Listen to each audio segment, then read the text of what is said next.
तीन बहनों की लालची भाभी। करिश्मा, रेशमा और मनीषा तीन बहनें हैं। उनका एक भाई भी है, मयंक। मयंक अपनी बहनों को बहुत प्यार करता है, लेकिन मयंक की पत्नी सविता इस मामले में मयंक से बिल्कुल ही अलग है। वो अपनी ननदों का जितना बुरा कर सकती है उतना बुरा करती ही रहती है और अपनी ननदों पर हुक्म भी चलाती है। करिश्मा, करिश्मा, तुमने अभी तक नाश्ता नहीं बनाया? तुम्हारे भैया को ऑफिस जाने में देर हो रही है। हाँ भाभी, बस अभी बनाती हूँ। करिश्मा, तुम ये ढीलापन छोड़ दो। कल को पराये घर जाना है। वहाँ अगर तुम इस तरह से काम करोगी तो लोग क्या कहेंगे कि माँ ने और भाभी ने कुछ सिखाया नहीं। और तुम्हारी दोनों बहनें कहाँ हैं? अब रेशमा मार्केट गई है और मनीषा सो रही है। क्या? सुबह के 8 बज रहे हैं और ये महारानी अभी भी सो रही है? ये कहते हुए सविता अपनी सास दुर्गा देवी के पास जाती है। माँ जी, देख रही हो अपनी बेटियों के तौर तरीके? क्या हुआ बहू, सुबह सुबह क्या कर दिया मेरी बेटियों ने? अरे एक तो अभी अभी उठकर किचन में गई है, दूसरी सुबह सुबह बाहर चली गई और तीसरी अभी तक सो रही है। क्या करूं मैं इन तीनों का, मैं तो परेशान हो गई हूँ। जा जाकर उठा उसे और रेशमा से मैं बात करती हूँ। सविता सीधा मनीषा के कमरे में जाती है और उससे कहती है, महारानी जल्दी उठो, सूरज सर पर आ गया है। भाभी थोड़ी देर और सोने दो ना, मैं रात को लेट सोई थी। वो क्या ना, यूनिट टेस्ट चल रहे हैं। शराफत से उठती है या नहीं, या फिर पानी की भरी बाल्टी डालूं तेरे ऊपर? नहीं नहीं भाभी, मुझे बिस्तर में नहीं लाना, उठती हूँ मैं। मनीषा जल्दी से उठकर बाथरूम में चली जाती है। सभी आराम से बैठकर नाश्ता कर रहे होते कि तभी रेशमा बाजार से हाथ में सामान लिए आ जाती है। रेशमा को देखते ही सविता उस पर बरस पड़ती है। लो, आ गई महारानी। ऐसा भी क्या सामान लाना था जो सुबह आंख मलते ही बाजार की तरफ रवाना हो गई? भाभी, कल आप ही तो चीख रही थी कि घर का सारा सामान मुझे ही लाना पड़ता है, घर में किसी को भी किसी काम से कोई लेना देना नहीं है। अब मैं बाजार जाकर सामान ले आई तो आपको इस बात से भी तकलीफ हो रही है? देख रही हो माँ जी, अपनी बेटी की जुबान कैंची से भी तेज चलती है। और मयंक, आप तो कुछ कहेंगे नहीं अपनी लाडली बहन को। रेशमा, अपनी भाभी से ऐसे बात नहीं करते। चलो माफी मांगो। भैया, मैं क्यों माफी मांगू? आप भाभी से बोलिए ना कि हम पर कम हुक्म चलाया करे। हम इस घर की बेटियां हैं और आपकी पत्नी की ननद है, नौकरानी नहीं। लो कर लो बात। इनकी भलाई के लिए कुछ भी बोलो तो इन्हें बुरा लग जाता है। इस घर में यही इज्जत है मेरी। देख लो माँ जी, आपकी बेटी किस लहजे में मुझसे बात कर रही है। सविता वहां से चली जाती है।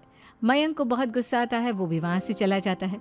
फिर करिश्मा रेशमा को समझाती है, रेशमा, तुम्हें भाभी से माफी मांग लेनी चाहिए थी ना। लेकिन दीदी, मैंने कुछ किया ही नहीं, तो मैं माफी क्यों मांगू?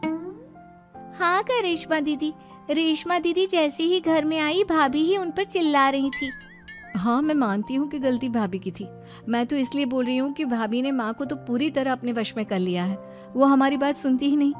मयंक भैया हमारे लिए हमेशा खड़े रहते हैं, इसलिए उनकी बात का मान तो तुम्हें रखना चाहिए था ना। कोई फायदा नहीं दीदी, कुछ दिनों की बात और है, भाभी उन्हें भी हमारे खिलाफ भड़का देंगी। फिर वो भी माँ की तरह हमारी किसी बात का विश्वास नहीं करेंगे। इसी तरह सविता अपनी तीनों ननदों को किसी न किसी बात पर परेशान करती रहती थी। एक दिन मयंक अपनी तीनों बहनों के लिए गिफ्ट लाया। करिश्मा, ये तुम्हारे लिए हार का सेट। रेशमा, तुम्हारे लिए सुंदर सी ड्रेस। और मनीषा, तुम्हें किताबें पसंद है ना, तुम्हारे लिए किताबें लाया हूँ। थैंक यू भैया। थैंक यू भैया। थैंक यू भैया। करिश्मा, तुम्हारा नेकलेस कितना सुंदर है। ये भैया कहाँ से ले आए होंगे?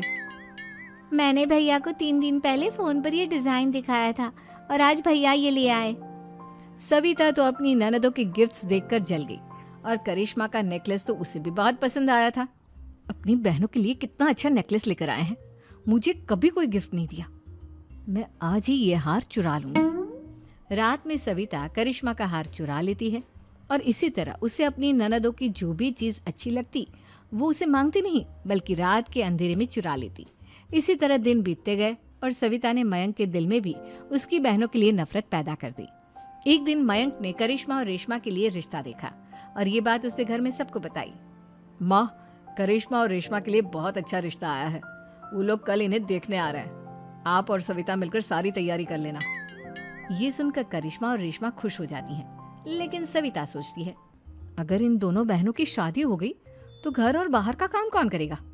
मनीषा तो एक नंबर की कामचोर है, उससे तो किसी बात की उम्मीद लगाना ही बेकार है। मुझे इस शादी को रोकना होगा। अगले दिन सभी लड़के वालों के स्वागत की तैयारी करने में लगे होते हैं। तभी मयंक अपनी बहनों से आकर कहता है, तैयार हो गई तुम दोनों? देखो दोनों लड़के बहुत अच्छे हैं, मैं कोई कसर नहीं छोड़ना चाहता, इसलिए तुम उनके सामने अच्छे से बिहेव करना और अपनी भाभी से लड़ने मत लग जाना। करिश्मा, तुम वो नेकलेस पहन लो ना जो मैं तुम्हारे लिए लाया था। भैया मैं बहुत देर से वो नेकलेस ढूंढ रही हूँ, लेकिन मुझे मिल ही नहीं रहा। क्या तुमने नेकलेस खो दिया? तुम्हें पता भी है वो कितना महंगा था? तुम कोई काम ढंग से नहीं कर सकती। मयंक गुस्से में वहां से चला जाता है। थोड़ी देर बाद लड़के वाले भी आ जाते हैं। वो दोनों बहनों को पसंद कर लेते हैं और रिश्ता पक्का हो जाता है। लेकिन सविता के दिमाग में तो कुछ और ही खिचड़ी पक रही थी। वो पंडित जी के पास करिश्मा की कुंडली लेकर जाती है और उन्हें पैसे देकर करिश्मा की कुंडली बदलवा देती है। जब लड़के वालों के पास करिश्मा की कुंडली जाती है तो वो दुर्गा को फोन करते हैं।